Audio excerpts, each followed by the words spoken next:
மறக்க முடியாத சம்பவம். கையில் ஆதாரத்துடன் அண்ணாமலை சொன்ன விஷயம் ஸ்டாலினுக்கு கிடைத்த வேட்டு. சட்டமன்ற தேர்தலை முன்னிட்டு பாஜக முன்னாள் மாநில தலைவர் அண்ணாமலை பாஜக வேட்பாளர்களை ஆதரித்து பிரச்சாரம் மேற்கொண்டு வருகிறார். அந்த வகையில் மானாமதுரை தனி சட்டமன்றத்தில் பாஜக வேட்பாளர் பொன் பாலகணபதியை ஆதரித்து பிரச்சாரம் மேற்கொண்டார். அதில் திமுக ஆட்சியின் அவல நிலையை எடுத்துரைத்த அவர், சிவகங்கை மாவட்டத்தில் கோவில் காவலாளி அஜித்குமார் லாக்அப் டெத் குறித்து மக்களிடம் எடுத்துரைத்தார். ஒவ்வொரு சம்பவத்திற்கு பின்னாலும் இருக்கக்கூடிய சார் யார் என்பது தெரியவில்லை. சரியாக பணி செய்யும் அதிகாரிகளை கூட ஸ்டாலின் ஆட்சியில் தவறான பாதைக்கு கொண்டு செல்வதாக குறிப்பிட்டார். நாம் யாரும் விரும்பத்தகாத ஒரு விஷயமும் கூட இதே திருமணத்தில் நடந்தது.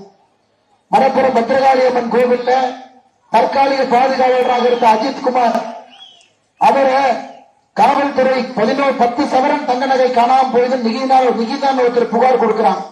ஜூன் 27, 2025 திருமணத்தினுடைய போலீசார் விசாரணைக்கு அழைத்து வந்து அதை பற்றி சிபிஐ தன்னுடைய குற்றப்படுத்துகையில் சொல்லியிருக்கின்றார்கள். அவருடைய உடலில் காயங்கள் இல்லாத இடமே இல்லை.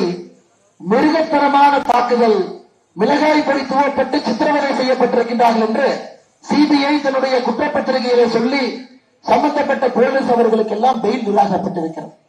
அதனை சொன்னங்களே, நான் காவல்துறையின் மீது தவறு சொல்வதை விட இதே காவல்துறை ஸ்காட்லாந்துக்கு யாருக்கு இணையாக இதே காவல்துறை பணி செய்து கொண்டிருந்தார். ஆனா திராவிட முன்னேற்ற கழகம் ஆட்சிக்கு வந்த பிறகு நம்முடைய காவல்துறையினுடைய மாண்பு எல்லாம் குலைக்கப்பட்டு இன்னைக்கு எப்படி காவல்துறையை நாம் பார்க்கின்றோம் நீங்களே யோசிச்சு பாருங்க மக்களை. நம் ஆட்சி மாறிய பிறகு இதே காவல்துறை நண்பர்கள் தான் சட்டம் ஒழுங்கை சரி செய்யணும். புதிதாக நாம போய் தமிழ்நாட்டுக்கு 1,10,000 காவல்துறையை புதிதாக நாம் ஒரே நாளில் உருவாக்க முடியாது. அதையும் நாம் எப்படி அரசியல் தவறான அரசியல் இருந்தால் சரியாக பணி செய்யக்கூடிய அதிகாரிகளையும் கூட தவறான ஒரு வழியில் அழைத்து செல்வார்கள் என்பதற்கு திருப்புவனத்தில் அஜித்குமாருடைய சாதனை ஒரு சாட்சி. அருமை சொந்தங்கள்.